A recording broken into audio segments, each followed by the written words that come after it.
here at the Houston, Texas Regional Post DUNE. 9 rounds of Swiss, 364 players. My goodness, with the McInnes. Welcome back on the channel. What did you do, man? I scanned my way in the top 8 with Labrynth. Labrynth. Hey, that's a trap deck. Yes, sir. God, yes. Yo, what made you decide to play this deck for the event? I think that like the format is like a lot of trolls and books, and there's like a lot of cards that I think Labrynth plays into rather well. Ash and Bell are obviously painful, but I think like my side's prepared for it. The deck like has a lot of decent matchups, and I think if you play well, the deck will reward you. So that was my goal. Before we see the 8th place guru, any shoutouts? Yeah. So shout out to Jacob for the ride here. He bailed on me for the ride back. So shout out to Zach and them for the ride back. And then Epic Cards and Games as always. Lawson for some last minute stuff, and then Betty for the sick deck box. Oh, that is sick. Without further ado, please show us the Labrynth guru. Yes, sir. So finishers, we got the 6 good ones, and then Coup Clock. I think as far as necessary, I may try bumping it up in the future just because seeing it on turn 0 like makes these like really broken. Yeah. But I'm not sure if I would do that for like a big event. It just like is something I want to test out. 3 Ariana. This card is absurd. It just searches every card in your deck. Then the draw effect is really nice if you like have enough bodies to leave it up on your opponent's turn. 2 Lady. Card solid. I think you don't need 3 just because like you have so much access to it through all the furnitures. Did the third one ever come up? I don't think so. Like the only time it really comes up is like really long games when like you need some things to cards to welcome. But I don't think it was like a big issue. Like my games didn't actually go as long as I thought they would. Okay. And then the one lovely. This card was glued in my hand, but it's very good, obviously. Then hand traps, Ash, Nib Ash, Imperm, and then Gamma Driver. I resolved this once today. It was absurd when it did, obviously. But yeah, because of all these, like you can like deck builds pretty aggressively because like you have to discard for them, so like you're not really losing too much if you draw a deck card or 2.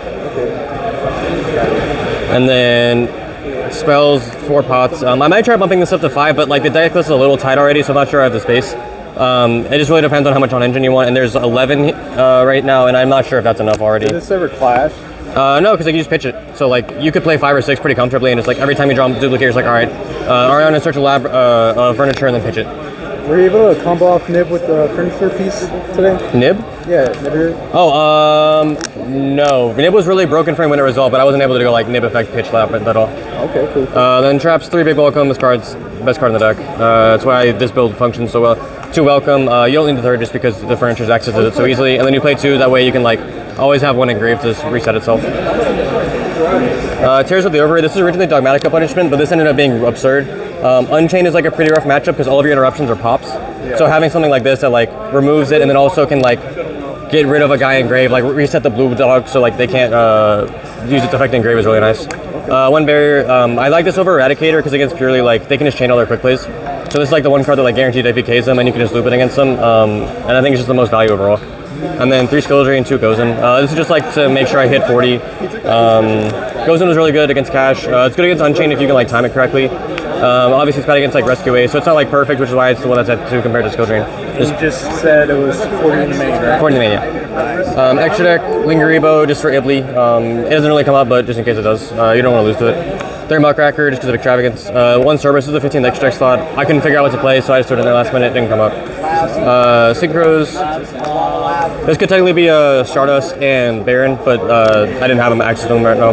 3 Chaos Angel, this is like one of the backbones of the deck. Go Lady or Lovely and plus Dovey into this. And then you can like link this into Muckracker and bring it back. It has a banish twice. Or you can just like summon back to Lovely, get the effect if it's imperm, anything like that. Okay. Really versatile extra deck for a trap deck. And then super holy targets, 2 Garura, Mud Dragon, Starring Venom, Dragon's Play, and Draco Quest. This is here for the turn skip deck where they go Baron plus Dispatter usually. Yeah, none of these really came up, just the Garura, which I used in the mirror. Okay. And then side deck, 3 Kaijus, mainly for Purely and Kashtira. I didn't draw it at all, but I really wish I had. Absurd in those matchups. And then 2 Bell, Unchained, Mirror, random stuff like Dragon. It just has like a lot of coverage. And then 3 Super Poly, like I mentioned. It's just like something like this or Shifter or Droll, but this is like something you can set in going first against some matchups. I think it's probably one of the better options. And then it stops the FTK, which is like one of the cards I was kind of concerned with. And then Call by the Grave for going first, just protecting all of your traps because those are the way that you win the game, is just like grinding those. Field Spell, I wish I'd mained this in hindsight, but overall it was good against like the slower matchups where like you're going to grind a lot. The 1 Erad for the matchups where it works. I think I resolved it once against Cashtira, but overall it wasn't something that I was really focused on resolving early on in the turn. Another barrier for purely, just more access to it, and then plays around Duster, obviously, if you draw it. And then 3 strike just to protect the guys, because the back row hate doesn't really matter. Like, if you resolve that first big welcome, you get all your resources back, and then, like, as long as you don't die that turn, the game is over, because you just have so much resources. Yeah, so what deck McInnes was? I lost to an Unchained deck and a Purely deck, both mostly my faults, but there was a lot of technical stuff that I need to work on with this deck. Okay, sweet. Well, Aaron, congrats on 8th place. Appreciate it. Very nice. Yeah, until next time, we'll have more Borderlands. Do this.